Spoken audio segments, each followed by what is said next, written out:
میں ہر وقت سوچتا رہتا تھا کہ خدا سچا ہے یا میں سچا ہوں۔ سنا تھا کہ خدا بے گناہوں کو سزا نہیں دیتا، مگر مجھے خدا نے کس گناہ کی سزا دی تھی؟ میرے بچوں کو کس گناہ کی سزا دی تھی؟ میں 5 سال اسی الجھن میں مبتلا رہا۔ کچھ دن گزرے، فوج کے 2 افسر قید خانے میں آئے۔ وہ اس کام کے لیے جس پر ہم آئے ہوئے ہیں آدمی تلاش کر رہے تھے۔ میں اپنے آپ کو پیش نہیں کرنا چاہتا تھا کیونکہ یہ بادشاہوں کے لڑائی جھگڑے تھے۔ مجھے کسی بادشاہ کے ساتھ دلچسپی نہیں تھی، لیکن میں نے جب سنا کہ چند ایک عیسائی لڑکیوں کو مسلمانوں کی قید سے آزاد کرانا ہے تو میرے دل میں اپنی بہن کا خیال آ گیا۔ ہمیں بتایا گیا تھا کہ مسلمان قابل نفرت قوم ہے۔ میں نے یہ ارادہ کیا کہ میں عیسائی لڑکیوں کو مسلمانوں کی قید سے آزاد کراؤں گا تو خدا اگر سچا ہے تو میری بہن کو اس ظالم عیسائی کے پنجے سے چھڑا دے گا۔ پھر فوجی افسروں نے کہا کہ ایک مسلمان بادشاہ کو قتل کرنا ہے تو میں نے اسے جزا کا کام سمجھا اور اپنے آپ کو پیش کر دیا، مگر شرط یہ رکھی کہ مجھے اتنی رقم دی جائے جو میں اپنے کنبے کو دے سکوں۔ انہوں نے رقم دینے کا وعدہ کیا اور یہ بھی کہا کہ تم سمندر پار مارے گئے تو تمہارے کنبے کو اتنی زیادہ رقم دی جائے گی کہ ساری عمر کے لیے وہ کسی کے محتاج نہیں رہیں گے۔ اس نے اپنے ساتھیوں کی طرف اشارہ کر کے کہا، یہ 2 میرے ساتھ قید خانے میں تھے، انہوں نے بھی اپنے آپ کو پیش کر دیا۔ ہم سے سینکڑوں باتیں پوچھی گئی۔ ہم تینوں نے انہیں یقین دلایا کہ ہم اپنی قوم اور اپنے مذہب کو دھوکہ نہیں دیں گے۔ میں نے دراصل اپنے کنبے کے لیے اپنی جان فروخت کر دی ہے۔ قید خانے سے نکالنے سے پہلے ایک پادری نے ہمیں بتایا کہ مسلمانوں کا قتل عام تمام گناہ بخشوا دیتا ہے اور عیسائی لڑکیوں کو مسلمانوں کی قید سے آزاد کراؤ گے تو سیدھے جنت میں جاؤ گے۔ میں نے پادری سے پوچھا کہ خدا کہاں ہے؟ اس نے جو جواب دیا اس سے میری تسلی نہ ہوئی۔ میں نے صلیب پر ہاتھ رکھ کر حلف اٹھایا۔ ہمیں باہر نکالا گیا، مجھے میرے گھر لے گئے۔ میرے گھر والوں کو انہوں نے بہت سی رقم دی۔ میں مطمئن ہو گیا۔ اب میرے دوستوں، مجھے اپنا حلف پورا کرنا ہے۔ میں دیکھنا چاہتا ہوں کہ میرا خدا کہاں ہے۔ کیا ایک مسلمان بادشاہ کو قتل کر کے خدا نظر آ جائے گا؟ تم پاگل ہو، کمانڈر نے کہا۔ تم نے جتنی باتیں کی ہیں ان میں مجھے عقل کی ذرا سی بو بھی نہیں آئی۔ اس نے بڑی اچھی باتیں کی ہیں، اس کے ایک ساتھی نے کہا۔ میں اس کا ساتھ دوں گا۔ مجھے ایک لڑکی کی ضرورت ہے، میگنا نامریوس نے لڑکیوں کی طرف دیکھ کر کہا۔ میں لڑکی کی جان اور عزت کا ذمہ دار ہوں۔ لڑکی کے بغیر میں صلاح الدین ایوبی تک نہیں پہنچ سکوں گا۔ جب سے آیا ہوں سوچ رہا ہوں کہ صلاح الدین ایوبی کے ساتھ تنہائی میں کس طرح مل سکتا ہوں۔ موبی اٹھ کر اس کے ساتھ جا کھڑی ہوئی اور بولی، میں اس کے ساتھ جاؤں گی۔ ہم تمہیں بڑی مشکل سے آزاد کرا کے لائے ہیں موبی، کمانڈر نے کہا۔ میں تمہیں ایسی خطرناک مہم پر جانے کی اجازت نہیں دے سکتا۔ مجھے اپنی عصمت کا انتقام لینا ہے، موبی نے کہا۔ میں صلاح الدین ایوبی کی خوابگاہ میں آسانی سے داخل ہو سکتی ہوں۔ مجھے معلوم ہے کہ مسلمانوں کا رتبہ جتنا اونچا ہوتا ہے وہ خوبصورت لڑکیوں کا اتنا ہی زیادہ شیدائی ہو جاتا ہے۔ صلاح الدین ایوبی کو محسوس تک نہ ہوگا کہ وہ اپنی زندگی میں آخری لڑکی دیکھ رہا ہے۔ بہت دیر کی بحث و تکرار کے بعد میگنا نامریوس اپنے ایک ساتھی اور موبی کے ساتھ اپنی پارٹی سے رخصت ہوا۔ سب نے انہیں دعاؤں کے ساتھ الوداع کہا۔ انہوں نے 2 اونٹ لیے، ایک پر موبی سوار ہوئی اور دوسرے پر دونوں مرد۔ ان کے پاس مصر کے سکے تھے اور سونے کی اشرفیاں بھی۔ دونوں مردوں نے چوغے اوڑھ لیے تھے۔ میگنا نامریوس کی داڑھی خاصی لمبی ہو گئی تھی۔ قید خانے میں دھوپ میں مشقت کر کے اس کا رنگ اٹلی کے باشندوں کی طرح گورا نہیں رہا تھا بلکہ سیاہی مائل ہو گیا تھا۔ اس سے اس پر شک نہیں کیا جا سکتا تھا کہ وہ یورپی ہے۔ بھیس بدلنے کے لیے انہیں کپڑے دے کر بھیجا گیا تھا، مگر ایک رکاوٹ تھی جس کا بظاہر کوئی علاج نہیں تھا۔ وہ یہ کہ میگنا نامریوس اٹلی کی زبان کے سوا کوئی اور زبان نہیں جانتا تھا۔ موبی مصر کی زبان بول سکتی تھی، دوسرا جو آدمی ان کے ساتھ گیا تھا وہ بھی مصر کی زبان نہیں جانتا تھا۔ انہیں اس کا کوئی علاج کرنا تھا۔ وہ رات کو ہی چل پڑے۔ موبی راستے سے واقف ہو چکی تھی، وہ قاہرہ ہی سے آئی تھی۔ میگنا نامریوس نے اس پر بھی ایک چوغا ڈال دیا اور اس کے سر پر دوپٹے کی طرح چادر اڑا دی۔ صبح کی روشنی میں سلطان ایوبی کے ان سواروں کا دستہ جو ان کے تعاقب میں گیا تھا گھوڑوں کے کھرے دیکھ کر روانہ ہو گیا۔ یہ بہت سے گھوڑوں کے نشان تھے جو چھپ ہی نہیں سکتے تھے۔ صبح سے پہلے صلیبیوں کی پارٹی لڑکیوں کو ساتھ لے کر چل پڑی۔ ان کی رفتار خاصی تیز تھی۔ ان کے تعاقب میں جانے والوں کا سفر رک گیا کیونکہ رات کے وقت وہ زمین کو نہیں دیکھ سکتے تھے، مگر صلیبیوں نے سفر جاری رکھا۔ وہ آدھی رات کے وقت پڑاؤ کرنا چاہتے تھے، وہ بہت جلدی میں تھے۔ صبح کے دھندلکے میں صلیبی جو آدھی رات کے وقت رکے تھے چل پڑے۔ ان کے تعاقب میں جانے والوں کی پارٹی صبح کی روشنی میں روانہ ہوئی۔ میگنا نامریوس نے عقل مندی کی تھی کہ وہ اونٹوں پر گیا تھا۔ اونٹ بھوک اور پیاس کی پرواہ نہیں کرتا، رکے بغیر گھوڑے کی نسبت بہت زیادہ سفر کر لیتا ہے۔ اس سے میگنا نامریوس کا سفر تیزی سے طے ہو رہا تھا۔ سورج غروب ہونے میں ابھی دیر تھی جب انہیں لاشیں نظر آئیں۔ علی بن سفیان کے نائب نے بالیان کی لاش پہچان لی۔ اس کا چہرہ سلامت تھا۔ اس کے قریب اس کے 6 دوستوں کی لاشیں پڑی تھی۔ گدھوں اور درندوں نے زیادہ تر گوشت کھا لیا تھا۔ سوار حیران تھے کہ یہ کیا معاملہ ہے۔ خون بتاتا تھا کہ انہیں مرے ہوئے زیادہ دن نہیں گزرے۔ اگر یہ بغاوت کی رات مرے ہوتے تو خون کا نشان نہ ہوتا اور ان کی صرف ہڈیاں رہ جاتی۔ یہ ایک معمہ تھا جسے کوئی نہ سمجھ سکا۔ وہاں سے پھر گھوڑوں کے نشان چلے۔ سواروں نے گھوڑے دوڑا دیے۔ نصف میل تک گئے تو اونٹوں کے پاؤں کے نشان بھی نظر آئے۔ وہ بڑھتے ہی چلے گئے۔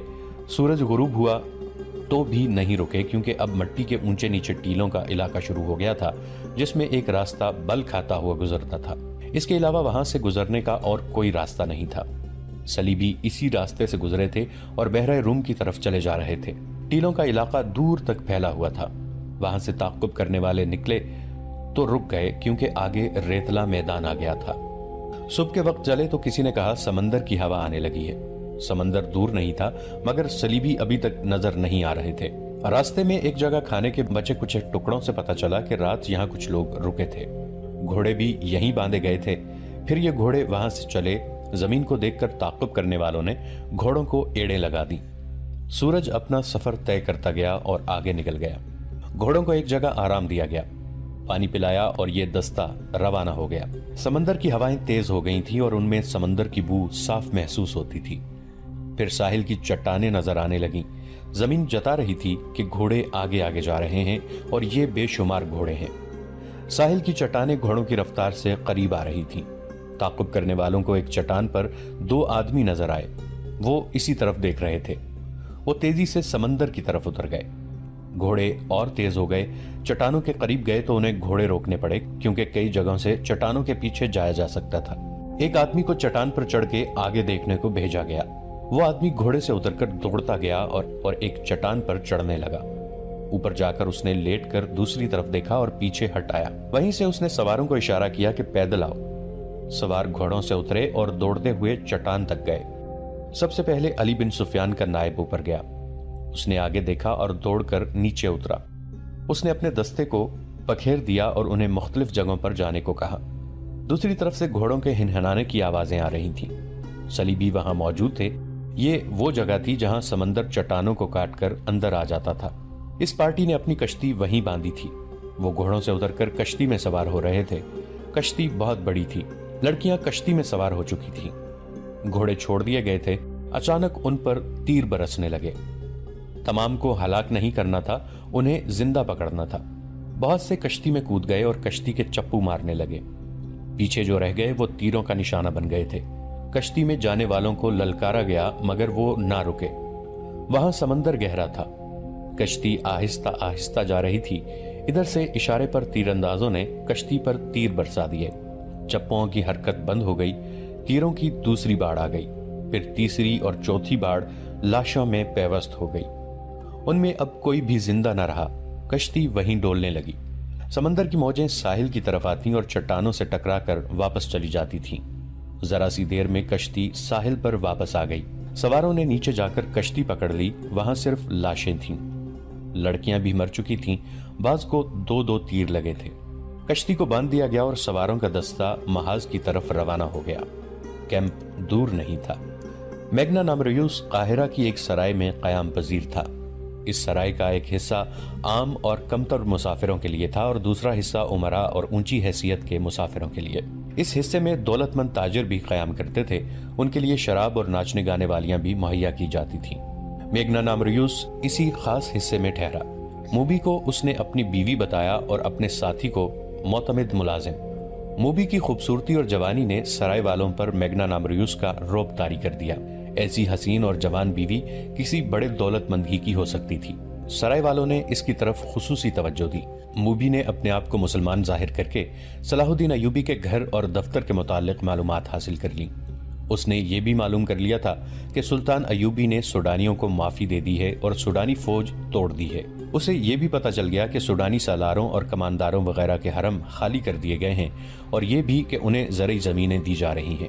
یہ میگنا نامریوس کی غیر معمولی دلیری تھی یا غیر معمولی حماقت کہ وہ اس ملک کی زبان تک نہیں جانتا تھا، پھر بھی اتنے خطرناک مشن پر آ گیا تھا۔ اسے اس قسم کے قتل کی اور اتنے بڑے رتبے کے انسان تک رسائی حاصل کرنے کی کوئی ٹریننگ نہیں دی گئی تھی۔ وہ ذہنی لحاظ سے انتشار اور خلفشار کا مریض تھا، پھر بھی وہ صلاح الدین ایوبی کو قتل کرنے آیا، جس کے ارد گرد محافظوں کا پورا دستہ موجود رہتا تھا۔ اس کے دستے کے کمانڈر نے اسے کہا تھا کہ تم پاگل ہو، تم نے جتنی باتیں کی ہیں ان میں مجھے ذرا سی بھی عقل کی بو نہیں آئی۔ بظاہر میگنا نامریوس پاگل ہی تھا۔ یہ ایک تاریخی حقیقت ہے کہ بڑے آدمیوں کو قتل کرنے والے عموماً پاگل ہوتے ہیں، اگر پاگل نہیں تو ان کے ذہنی توازن میں کچھ نہ کچھ گڑبڑ ضرور ہوتی ہے۔ یہی کیفیت اٹلی کے اس سزا یافتہ آدمی کی تھی۔ اس کے پاس ایک ہتھیار ایسا تھا جو ڈھال کا کام بھی دے سکتا تھا۔ یہ تھی موبی۔ موبی صرف مصر کی زبان ہی نہیں جانتی تھی، بلکہ اسے اور اس کی مری ہوئی 6 ساتھی لڑکیوں کو مصری اور عربی مسلمان کے رہن سہن، تہذیب و تمدن اور دیگر معاشرتی اونچ نیچ کے متعلق لمبے عرصے کے لیے ٹریننگ دی گئی تھی۔ وہ مسلمان مردوں کی نفسیات سے بھی واقف تھی، اداکاری کی ماہر تھی، اور سب سے بڑی خوبی یہ تھی کہ وہ مردوں کو انگلیوں پر نشانہ اور بوقت ضرورت اپنا پورا جسم ننگا کر کے کسی مرد کو پیش کرنا بھی جانتی تھی۔ یہ تو کوئی نہیں بتا سکتا کہ بند کمرے میں میگنا نامریوس، موبی اور ان کے ساتھی نے کیا باتیں کیں اور کیا منصوبہ بنایا۔ البتہ ایسا ثبوت پرانی تحریروں میں ملتا ہے کہ 4 روز سرائے میں قیام کے بعد میگنا نامریوس باہر نکلا تو اس کی داڑھی دھلی دھلائی تھی۔ اس کے چہرے کا رنگ سوڈانیوں کی طرح گہرا تھا، جو مصنوعی ہو سکتا تھا لیکن مصنوعی لگتا نہیں تھا۔ اس نے معمولی قسم کا چوغا اور سر پر معمولی قسم کا رومال اور امامہ باندھ رکھا تھا۔ موبی سر سے پاؤں تک سیاہ برقع نما لبادے میں تھی، اور اس کے چہرے پر باریک نقاب اس طرح پڑا تھا کہ ہونٹ اور ٹھوڑی ڈھکی ہوئی تھی۔ پیشانی تک چہرہ ننگا تھا۔ پیشانی پر اس کے بھورے ریشمی بال پڑے ہوئے تھے، اور اس کا حسن ایسا نکھرا ہوا تھا کہ راہ جاتے لوگ رک کر دیکھتے تھے۔ ان کا ساتھی معمولی سے لباس میں تھا، جس سے پتہ چلتا تھا کہ نوکر ہے۔ سرائے کے باہر 2 نہایت اعلیٰ نسل کے گھوڑے کھڑے تھے۔ یہ سرائے والوں نے میگنا نامریوس کے لیے اجرت پر منگوائے تھے، کیونکہ اس نے کہا تھا کہ وہ اپنی بیوی کے ساتھ سیر کے لیے جانا چاہتا ہے۔ میگنا نامریوس اور موبی گھوڑوں پر سوار ہو گئے، اور جب گھوڑے چلے تو ان کا ساتھی نوکروں کی طرح پیچھے پیچھے چل پڑا۔ صلاح الدین ایوبی اپنے نائبین کو سامنے بٹھائے سوڈانیوں سے متعلق احکامات دے رہے تھے۔ وہ یہ کام بہت جلدی ختم کرنا چاہتے تھے، کیونکہ انہوں نے فیصلہ کر لیا تھا کہ سلطان زنگی رحمۃ اللہ علیہ کی بھیجی ہوئی فوج مصر کی نئی فوج اور وفادار سوڈانیوں کو ساتھ ملا کر ایک فوج بنائیں گے اور فوری طور پر یروشلم پر چڑھائی کریں گے۔ بحرہ روم کی شکست کے بعد، جبکہ سلطان زنگی نے فرینکیوں کو بھی شکست دے دی تھی، ایک لمبے عرصے تک صلیبیوں کے سنبھلنے کا کوئی امکان نہیں تھا۔ ان کے سنبھلنے سے پہلے ہی سلطان ایوبی ان سے یروشلم چھیننے کا منصوبہ بنا چکے تھے۔ اس سے پہلے وہ سوڈانیوں کو زمینوں پر آباد کر دینا چاہتے تھے تاکہ کھیتی باڑی میں الجھ جائیں اور ان کی بغاوت کا امکان نہ رہے۔ نئی فوج کی تنظیم نو اور ہزارہ سوڈانیوں کو زمینوں پر آباد کرنے کا کام آسان نہیں تھا۔ ان دونوں کاموں میں خطرہ یہ تھا کہ سلطان ایوبی کی فوج اور اپنی انتظامیہ میں ایسے اعلیٰ افسر موجود تھے جو انہیں مصر کی عمارت کے سربراہ کی حیثیت سے نہیں دیکھ سکتے تھے۔ سوڈانیوں کی فوج کو توڑ کر بھی سلطان ایوبی نے اپنے خلاف خطرہ کھڑا کر لیا تھا۔ اس فوج کے چند ایک اعلیٰ حکام زندہ تھے۔ انہوں نے سلطان کی اطاعت قبول کر لی تھی، مگر علی بن سفیان کی انٹیلیجنس بتا رہی تھی کہ بغاوت کی راکھ میں ابھی کچھ چنگاریاں موجود ہیں۔ انٹیلیجنس کی رپورٹ یہ بھی تھی کہ ان کے باغی سربراہوں کو اپنی شکست کا اتنا افسوس نہیں تھا جتنا صلیبیوں کی شکست کا غم ہے، کیونکہ وہ بغاوت دب جانے کے بعد بھی صلیبیوں سے مدد لینا چاہتے تھے، اور مصر کی انتظامیہ اور فوج کے 2-3 اعلیٰ حکام کو سوڈانیوں کی شکست کا افسوس تھا، کیونکہ وہ آس لگائے بیٹھے تھے کہ صلاح الدین ایوبی مارا جائے گا یا بھاگ جائے گا۔ یہ ایمان فروشوں کا ٹولہ تھا، لیکن سلطان ایوبی کا ایمان مضبوط تھا۔ انہوں نے مخالفین سے واقف ہوتے ہوئے بھی ان کے خلاف کوئی کارروائی نہ کی، ان کے ساتھ نرمی سے اور خلوص سے پیش آتے رہے۔ کسی محفل میں انہوں نے ان کے خلاف کوئی بات نہ کی، اور جب کبھی انہوں نے ماتحتوں اور فوج سے خطاب کیا تو ایسے الفاظ کبھی نہ کہے کہ میں اپنے مخالفین کو مزہ چکھا دوں گا۔ کبھی دھمکی آمیز یا طنزیہ الفاظ استعمال نہیں کیے۔ البتہ ایسے الفاظ اکثر ان کے منہ سے نکلتے تھے، جیسے اگر کسی ساتھی کو ایمان بیچتا دیکھو تو اسے روکو، اسے یاد دلاؤ کہ وہ مسلمان ہے اور اس کے ساتھ مسلمانوں جیسا سلوک کرو تاکہ وہ دشمن کے اثر سے آزاد ہو جائے۔ لیکن درپردہ وہ مخالفین کی سرگرمیوں سے باخبر رہتے تھے۔ علی بن سفیان کا محکمہ بہت ہی زیادہ مصروف ہو گیا تھا۔ سلطان ایوبی کو زیر زمین سیاست کی اطلاعیں باقاعدگی سے دی جا رہی تھیں۔ اب اس محکمے کی ذمہ داری اور زیادہ بڑھ گئی تھی۔ محافظوں اور شتربانوں کے قتل کی اطلاع بھی قاہرہ آ چکی تھی۔ اس سے پہلے جاسوسوں کا گروہ جس میں لڑکیاں بھی تھیں محافظوں سے نامعلوم افراد نے آزاد کرا لیا تھا۔ ان دو واقعات نے یہ ثابت کر دیا کہ ملک میں صلیبی جاسوس اور چھاپا مار موجود ہیں، اور یہ بھی ظاہر ہوتا تھا کہ انہیں یہاں کے باشندوں کی پشت پناہی اور پناہ حاصل ہے۔ ابھی یہ اطلاع نہیں پہنچی تھی کہ چھاپا ماروں اور لڑکیوں کو عین اس وقت ختم کر دیا گیا ہے جب وہ کشتی میں سوار ہو رہے تھے۔ چھاپا ماروں کی سرگرمیوں کو روکنے کے لیے فوج کے 2 دستے سارے علاقے میں گشت کے لیے گزشتہ شام روانہ کر دیے گئے اور انٹیلیجنس کے نظام کو اور زیادہ وسیع کر دیا گیا تھا۔ صلاح الدین ایوبی قدرے پریشان بھی تھے۔ وہ کیا عزم لے کر مصر میں آئے تھے اور اب سلطنت اسلامیہ کے استحکام اور وسعت کے لیے انہوں نے کیا کیا منصوبے بنائے تھے، مگر ان کے خلاف زمین کے اوپر سے بھی اور زمین کے نیچے سے بھی ایسا طوفان اٹھا تھا کہ ان کے منصوبے لرزنے لگے تھے۔ انہیں پریشانی یہ تھی کہ مسلمانوں کی تلوار مسلمانوں کی گردن پر لٹک رہی تھی۔ سلطنت اسلامیہ کی خلافت بھی سازشوں کے جال میں الجھ کر سازشوں کا حصہ اور آلائے کار بن گئی تھی۔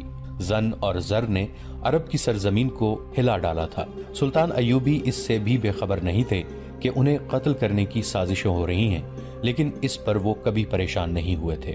کہا کرتے تھے کہ میری جان اللہ کے ہاتھ میں ہے، اس کی ذات باری کو جب زمین پر میرا وجود بیکار لگے تو مجھے اٹھا لے گا، لہٰذا انہوں نے اپنے طور پر اپنی حفاظت کا کبھی فکر نہیں کیا تھا۔ یہ تو ان کی فوجی انتظامیہ کا بندوبست تھا کہ ان کے گرد محافظوں کے دستے اور انٹیلیجنس کے آدمی موجود رہتے، اور علی بن سفیان تو اس معاملے میں بہت چوکس تھا۔ ایک تو یہ اس کی ڈیوٹی تھی، دوسرے یہ کہ وہ سلطان ایوبی کو اپنا پیر و مرشد سمجھتا تھا۔ دوستو، آج کے لیے اتنا ہی۔ اسی کہانی کی اگلی قسط کے ساتھ بہت جلد حاضر ہوں گے۔ نیچے کامنٹ سیکشن میں اپنی رائے کا اظہار ضرور کیجیے گا۔ ہمارے اس چینل کو سبسکرائب کر کے نیچے موجود بیل آئیکن کو بھی ضرور کلک کیجیے گا۔ اگلی ملاقات تک کے لیے ہمارا اور آپ کا اللہ نگہبان۔